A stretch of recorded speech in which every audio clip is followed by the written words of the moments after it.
ጌታ ነው የሚናገረው እኮ ሰው አይደለም አይደለም። ጌታ የሚናገረው እንዴት ቂም ይወጣል? ጌታ ለማዳን ነው የሚናገረው። ተስፋዬ ማን ነው? ተስፋ የሚባል ሰው ታውቃለህ? አላውቀውም። አላስተዋልከም? አሁን እኛ ጋር ነው ያለው። የዶሮ ነው። እኔ የመቼ ይሁን መቼ አላውቅም። ተስፋዬ ዶሮ ከሆነ ያ ተስፋዬ የሚባለው ነው ቃልቻ ቤት የወሰደው። አጨብጭባ ለጌታ ክብር፣ አጨብጭቡና ለእግዚአብሔር ክብር ስጥ። ባጭባጭ አታርጋተ አለ እግዚአብሔር እዚህ ቤት ካለ ክብር ስጥ እንጂ ደህና ከሆነ ቃልቻ ቤት ይዞት የሄደው ተስፋዬ ነው ይባላል። ጅራ ኢየሱስ አጨብጭባ ለጌታ ወድቆ ይቀራል። ዛሬ እግዚአብሔር ምን እያለ እንደሆነ ታውቃላችሁ? ቅድም የእግዚአብሔር ሰው እያገለገለ እያለ ማለት ከልጅነት ጀምሮ ስትሰሙት የመጣችሁበት ክፉ አዋጅ ተገለበጠ። ምንም ይሁን ያው ጌታን በልጅነታችሁ ድክ እያላችሁ አብሯችሁ ያደገ እምቢ ብሎ ነገራችሁን የያዘ ዛሬ ተገለበጠ። የአንድ ሰው ዕድሜ ነፃ ወጣ። የአንድ ሰው ትዳር ነፃ ወጣ። የአንድ ሰው ጤንነት ነፃ ወጣ። የአንድ ሰው ትምህርት ነፃ ወጣ።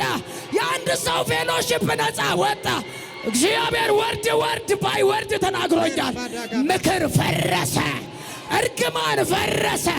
አብሮት የመጣ ነገር ዛሬ ተገለበጠ። ነፃ ሰው ነህ፣ ነፃ ሰው ነሽ። አጨብጭባችሁ ለጌታ ክብር ስጡ። ተስፍሽ ቃልቻ ቤት የወሰደው እሱ ነው። ቆይ አገሩን አትጥቀስ፣ ግድ የለህም። ብዙ ዝርዝር አያስፈልግም። አንዳንድ ጊዜ ተው አትናገሩ ምላችሁ ለምን እንደሆነ ታውቃላችሁ? ብዙ ጉድ ያለን ሰዎች ስለሆንን፣ ብዙ ነገር ያለን ደካማ ህይወት ያለን ሰዎች ስለሆንን ሁሉን ዝርግፍ አድርገን ካወራን ለሰው መጠቋቆሚያ ልንሆን ስለምንችል እግዚአብሔር መርጦ ቢያወራ ይሻላል። አጨብጭቦ ገበና እየደበቀ እግዚአብሔር ያውራ። በጭበጫ አታርግ። በደንብ አድርገህ ለጌታ አጨብጭብ። ስለዚህ አንዳንድ ጊዜ አትናገር ምለው አውቄ ነው። የሰው ጆሮ መስማት የሌለበትን ነገር ተናግረህ ወይ እሱ እንደዚህ አይነት ሰው ነው ወይ ከምትባይ ደጉ እግዚአብሔር እየመረጠ አጨብጭበ ለጌታ ክብር ስጥ።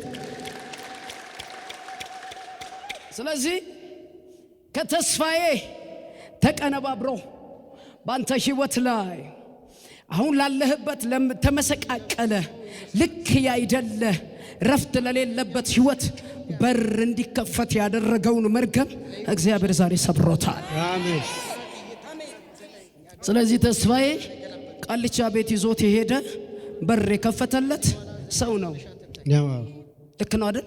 የአባቶች አምላክ ተው በሱ የተነሳ ነው። እንደውም እሷ ያኔ ነው ያገባው። ስለዚህ በሱ የተነሳ ነው። አሁን ልጅ ታገኛላችሁ ብሎ ልጅ ሰጥቶን መልሶ ወሰደ።